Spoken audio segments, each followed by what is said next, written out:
कहानी की शुरुआत एक शांत सड़क से होती है, जहां पर दो बसें एक साथ चल रही होती है। उन बसों में बहुत सारी छात्राएं बैठी होती है। सभी लड़कियां अपने कॉलेज जा रही होती है। बस के अंदर सामान्य माहौल होता है। कोई हंस रही होती है, कोई आपस में बातें कर रही होती है, कोई खिड़की से बाहर देख रही होती है। उन्हीं छात्राओं में से एक लड़की होती है जिसका नाम मित्सुको होता है। वह स्वभाव से शांत, गंभीर और पढ़ाई में ध्यान देने वाली लड़की होती है। वह बाकी लड़कियों की तरह शोर नहीं करती, बल्कि अपनी नोटबुक में कुछ लिखने में लगी रहती है। उसकी सहेलियां उसे चिढ़ाते हुए कहती है, तुम हमेशा पढ़ाई और लिखाई में ही लगी रहती हो, जरा जिंदगी को भी जिया करो। हंसी मजाक में वे उसकी नोटबुक छीन लेती है। इसी दौरान मित्सुको का पेन नीचे गिर जाता है।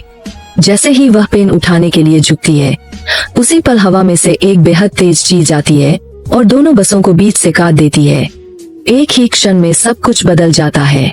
चारों ओर चीख पुकार मच जाती है। बसों में बैठी सभी छात्राएं दो हिस्सों में कट जाती है। खून, डर और तबाही हर तरफ फैल जाती है।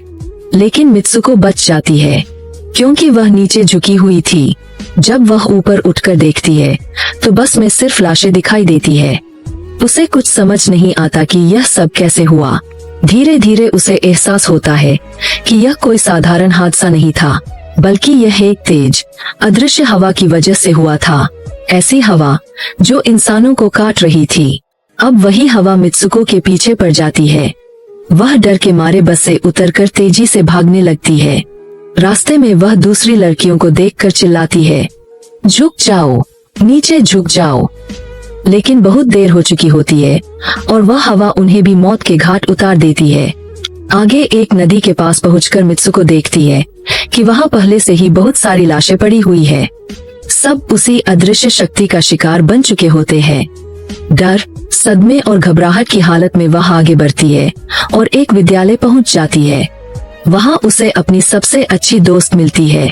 लेकिन मित्सुको को कुछ समझ नहीं आता कि यह सपना है या वास्तविकता। वह अपनी मित्र को पूरी घटना बता देती है।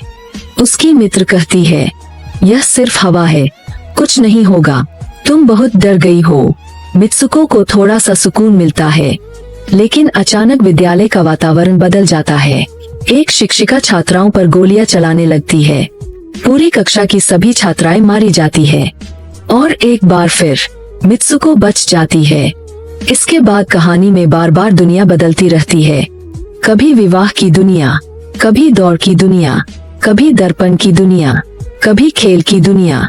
हर दुनिया में केवल एक ही बात समान होती है, मृत्यु, भय और विनाश। और हर बार मित्सुको जीवित बच जाती है। अंत में रहस्य खुलता है कि यह सब एक खेल, गेम है और एक बूढ़ा व्यक्ति इस पूरे खेल को नियंत्रित कर रहा होता है। वह बताता है कि मित्सुको वास्तविक दुनिया में मर चुकी थी, लेकिन उसने उसके डीएनए से उसे दोबारा बनाया और इस खेल का हिस्सा बना दिया। अब मित्सुको को सच्चाई समझ में आ जाती है। उसे अपनी मित्र की बात याद आती है, अगर तुम इस दुनिया में कुछ ऐसा करोगी जो इस खेल में असंभव हो, तो तुम इससे बाहर निकल जाओगी। फिर मित्सुको साहस करके उस बुरे व्यक्ति को मार देती है और उसी क्षण पूरा खेल समाप्त हो जाता है। अंतिम दृश्य में मित्सुको एक बर्फीली जगह पर पड़ी होती है।